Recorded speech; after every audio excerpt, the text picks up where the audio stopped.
Hey guys, this is Dan with Gears and Gadgets. Thanks for tuning in. So today I'm going to be doing another modification on my 2024 GMC Sierra. And this is something I actually used to think was absolutely obnoxious. I never quite understood them. My opinion has absolutely changed, and that is the bed rug.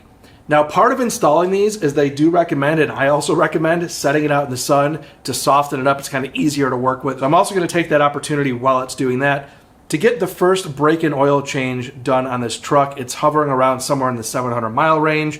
Probably a good time to do that. I'm going to take a quick 15-minute round trip to the post office to get this thing up to temp for the oil change. For you guys, we'll just cut to the good stuff.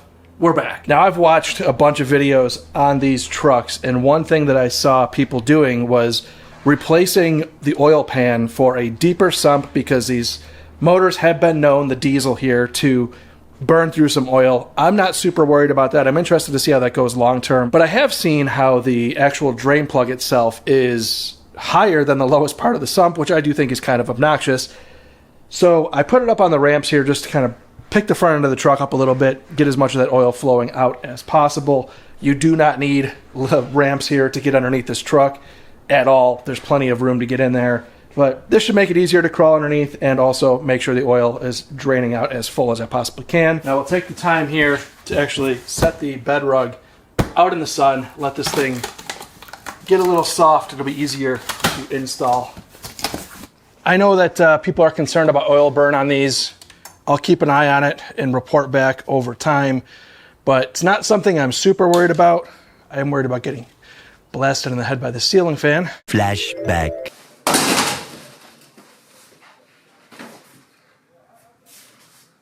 End of flashback. Should be plenty good over here, but we'll check and see in the 700 or so miles here if this has been burning any oil, and it appears as if it has not.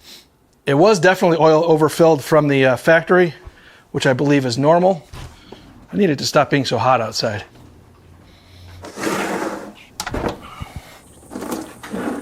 Definitely darker oil than what I'm used to out of a traditional gasoline engine, especially for just 700 miles on it, but diesel life, I guess.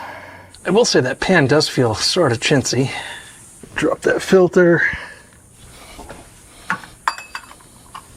Oh, it's been a minute since I've used one of these. And it'll be a minute before I use it ever again. This is why I hate these things.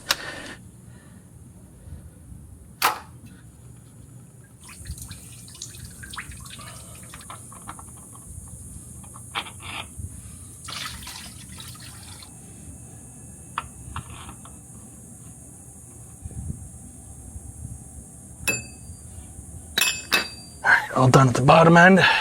So this is what I've decided to go with for this truck is Mobile One. This is the ESP 0W20 Dexos D approved oil. And then I also did a lot of unnecessary research probably on oil filters.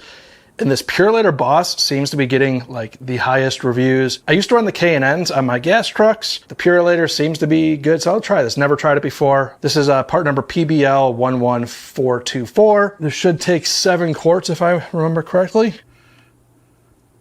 Very interesting. This oil is green.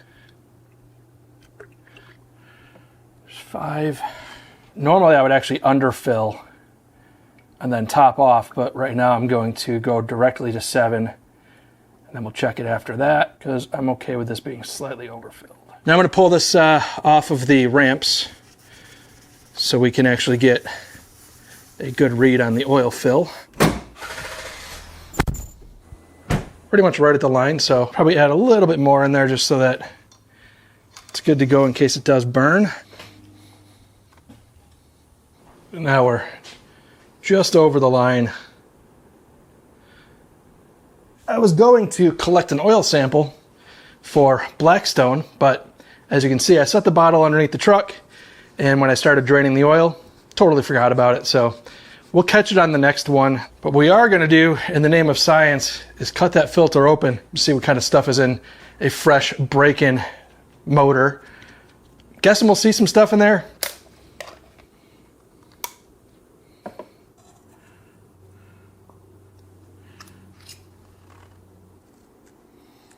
I don't see anything super crazy. And it's a brand new motor, so you would expect to see some flex and pieces in there from the break-in.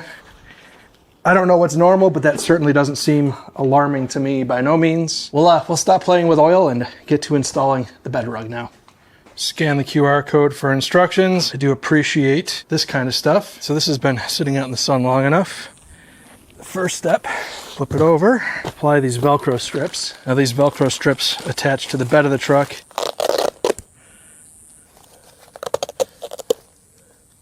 We will attach this. This just zips on. This is why you want to have it sit in the sun, because it softens up. It's easier to pull this zipper around.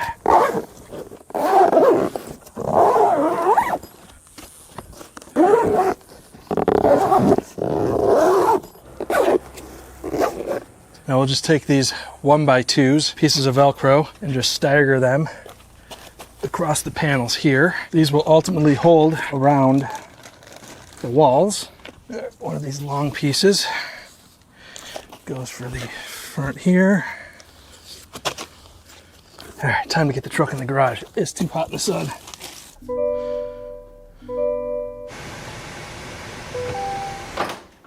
Now, before we get too far, I want to take a moment to thank the sponsor of this video, and that is Realtruck.com. I will link them in the description down below.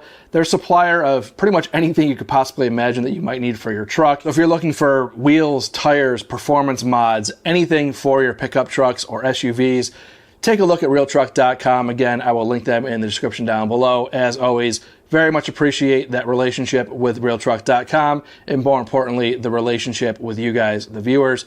Without you guys, none of this is possible for me, so I thank you guys very much. Let's get back to the install. Open up our tonneau and slide her up in the bed. It's real easy to work with this stuff once it's sat out in the sun for a little bit. It's amazing how these things dress up the bed and have so much function, for me at least. Now, I'm also going to be removing this grab handle, because I'd rather have a toolbox here than this grab handle that I probably will never use.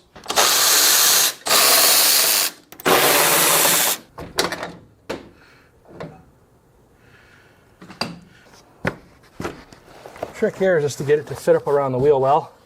This stuff will, once it sits in the sun a little bit, form a little bit better. All the wrinkles will come out. It's nice, these bed rugs, because they also help provide a little bit of insulation. If you're going to be in your bed, it's not so hot sitting in the sun.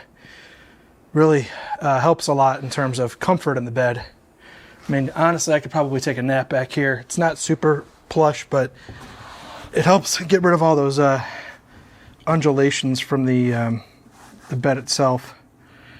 Pretty comfortable, but also incredibly durable. All right, let's get this thing Velcroed down. We'll use our little 3M alcohol wipe adhesion promoter. So the goal is to find where that's going to be, which is right here.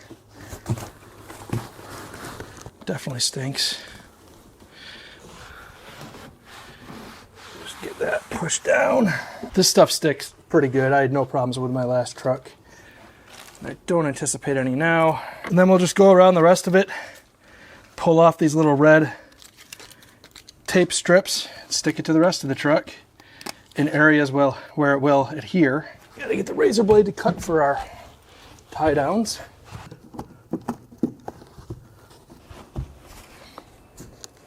All right, we took a quick little Sunday swim break here. And I'll tell you, coming back into the garage where it's well over 100 degrees, I'm gonna keep the wet swim clothes on. Feels pretty nice. So we're gonna finish getting this all taped up, and then I'll show you guys how I handle the tailgate here. I think this will work similar to how I did my last Ford. I deviate from the instructions because you'll see. But let me get the tape all done here, and we'll get to the tailgate in a moment. Also cut out all the tie down areas. Now I'm going to remove this tail light because it will give me better access to the bed light to know what's going on back there.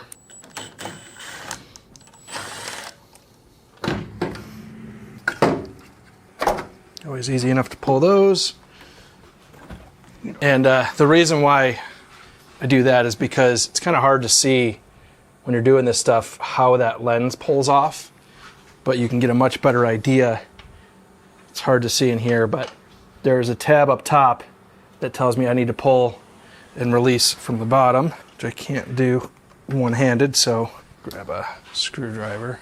Should be able to just pull this light right out. I gotta make sure the bed liner doesn't come up with it. I can just easily trim around that opening there. Same with the power plug here.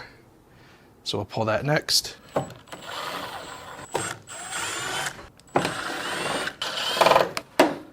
Power plug pulls right out. Should be good enough. Snap that back in. This will be real nice. And then just drive the screws right through.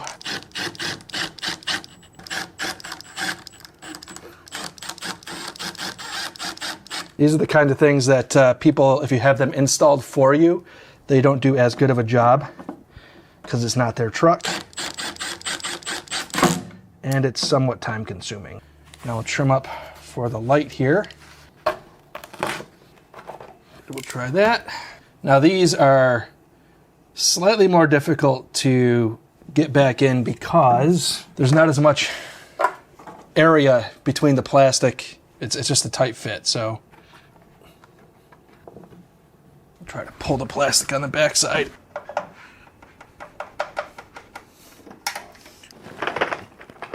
So I'm actually just going to take a little tiny bit off. So this is giving me problems, just this little tiny ledge. So I'm gonna cut a little of that off.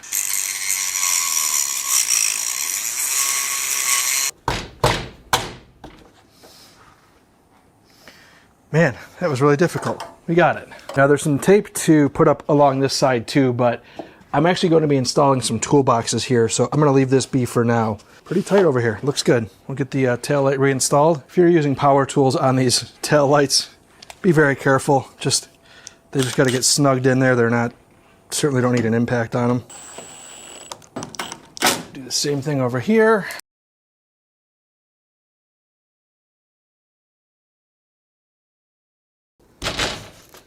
There it is.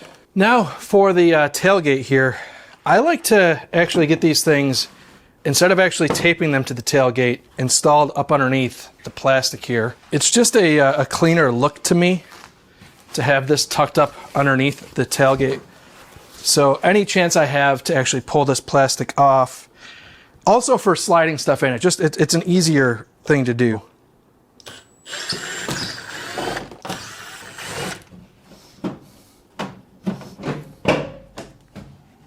And then I will take this and just trim it up. Don't need all of this dangle in here, so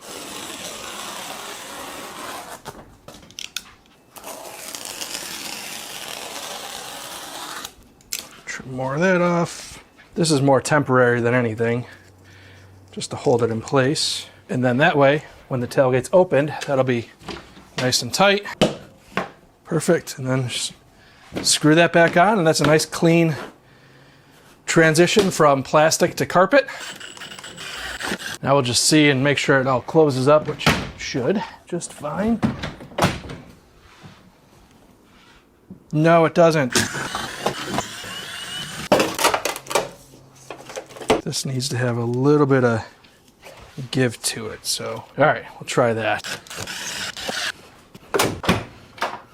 It's a little bit tighter at the tailgate than I would like, but I do think it'll kind of break in there.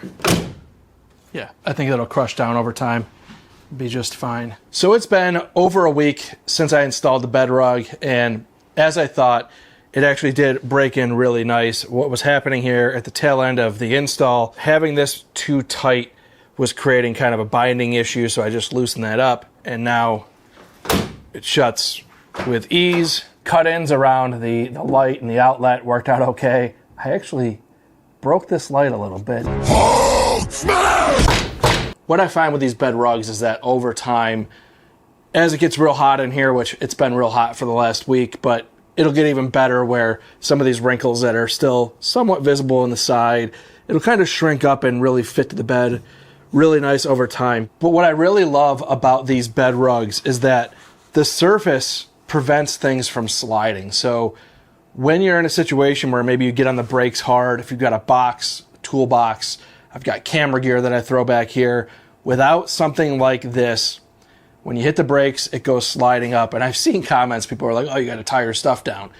I'm talking about smaller things, boxes, toolboxes, camera gear, things like that, that you don't tie down. You toss in the bed, you've got the tonneau cover, so it covers it, it's secure, and you don't want it smashing against all of the walls when you're taking corners or hitting the brakes or hitting the gas.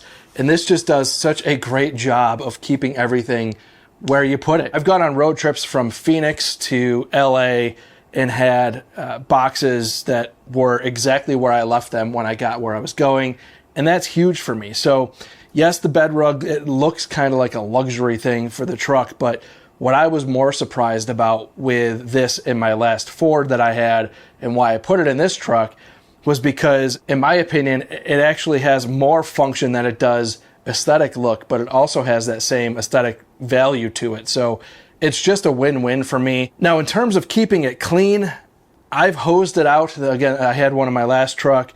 I had sand and dirt and things like that in the back of the truck, and it just washes out super easy. So aside from maybe getting some like oil in there or gasoline, I never really got anything that was like a solvent or anything like really crazy, but I'm usually pretty good about that kind of stuff going in the bed of the truck anyways, making sure that that kind of stuff is secure. But in terms of like loose dirt, leaves, like you see in here, this will all just blow out with a leaf blower or a broom or however you want to get it out of there. It just comes clean really, really easy. So with that being said, I will probably do maybe a year from now, like a follow-up Friday episode that I do on this channel every so often, and give you guys a better long-term duration review of the Bedrug and the tonneau cover, these kinds of accessories. So with that being said, thank you very much for tuning in. If this is your first time tuning in, please hit that subscribe button down below. Remember, likes go a long way to support the channel. I will see you guys next time.